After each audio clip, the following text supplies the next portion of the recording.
പിണറായി വിജയന്റെ വീട്ടിൽ റെയ്ഡ് നടത്തി മടങ്ങുന്ന ഇഡി ഉദ്യോഗസ്ഥരെ ആക്രമിച്ച പ്രതികൾ അറസ്റ്റിൽ. സിപിഎം പ്രവർത്തകരായ 7 പേരാണ് മണിക്കൂറുകൾക്ക് ശേഷം അറസ്റ്റിലാകുന്നത്. തിരുവനന്തപുരത്ത് പ്രതിപക്ഷ നേതാവ് പിണറായി വിജയന്റെ വീട്ടിൽ റെയ്ഡിനെത്തിയ ഇഡി ഉദ്യോഗസ്ഥരെ ആക്രമിച്ച സംഭവത്തിലെ പ്രതികളുടെ ചിത്രങ്ങൾ സിപിഎം നേതാക്കൾക്ക് കൈമാറി. മുൻ കൗൺസിലർ ആറ്റുകാൽ ഉണ്ണി, പാളയം സന്തോഷ്, ആദർശ് എന്നിവരുൾപ്പെടെ 10 പ്രതികളുടെ ചിത്രങ്ങളാണ് പോലീസ് കൈമാറിയിട്ടുള്ളത്. 10 പ്രതികളെയും തിരിച്ചറിഞ്ഞെന്നും ഇവരിൽ പലരും പാർട്ടി ഓഫീസിലുണ്ടെന്നും പോലീസ് വ്യക്തമാക്കിയിരുന്നു. സംഘർഷാവസ്ഥ നിലനിൽക്കുന്ന പാളയം ഏരിയ കമ്മിറ്റി ഓഫീസിന് മുന്നിൽ വൻ പോലീസ് സന്നാഹത്തെയാണ് വിന്യസിച്ചിരിക്കുന്നത്.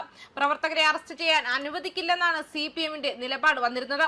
പാർട്ടി ഓഫീസിനുള്ളിൽ പോലീസ് കയറാൻ അനുവദിക്കില്ലെന്ന് നേതാക്കൾ വ്യക്തമാക്കിയിരുന്നു. സംഘർഷം ഒഴിവാക്കാൻ സിപിഎം നേതാക്കൾ പോലീസുമായി ചർച്ച നടത്തുകയാണ് ചെയ്തത്. പ്രതികളെ പോലീസ് സ്റ്റേഷനിൽ ഹാജരാക്കാമെന്നാണ് നേതാക്കൾ പറഞ്ഞിരുന്നത്. പോലീസ് പിന്മാറണമെന്നും സിപിഎം ആവശ്യപ്പെട്ടിരുന്നു. പിണറായി വിജയന്റെ തലസ്ഥാനത്തെ വീട്ടിൽ റെയ്ഡിനെത്തിയ ഇഡി ഉദ്യോഗസ്ഥർ പരിശോധന കഴിഞ്ഞ് പുറത്തിറങ്ങുമ്പോഴാണ് സിപിഎം ആക്രമണം ഉണ്ടായത്.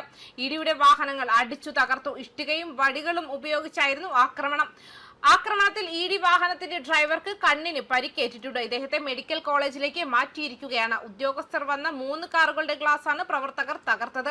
വലിയ സംഘർഷത്തിനാണ് തിരുവനന്തപുരം സാക്ഷിയായത്. പിണറായി വിജയന്റെ 2 വീടുകളിലടക്കം 12 ഇടങ്ങളിലാണ് റെയ്ഡ് നടന്നത്. ഇതിനിടെ കണ്ണൂരിലെ റെയ്ഡിൽ ഒന്നും കണ്ടെത്താൻ കഴിഞ്ഞിട്ടില്ലെന്ന് ഇഡി ഉദ്യോഗസ്ഥർ എഴുതി നൽകിയിട്ടുമുണ്ട്.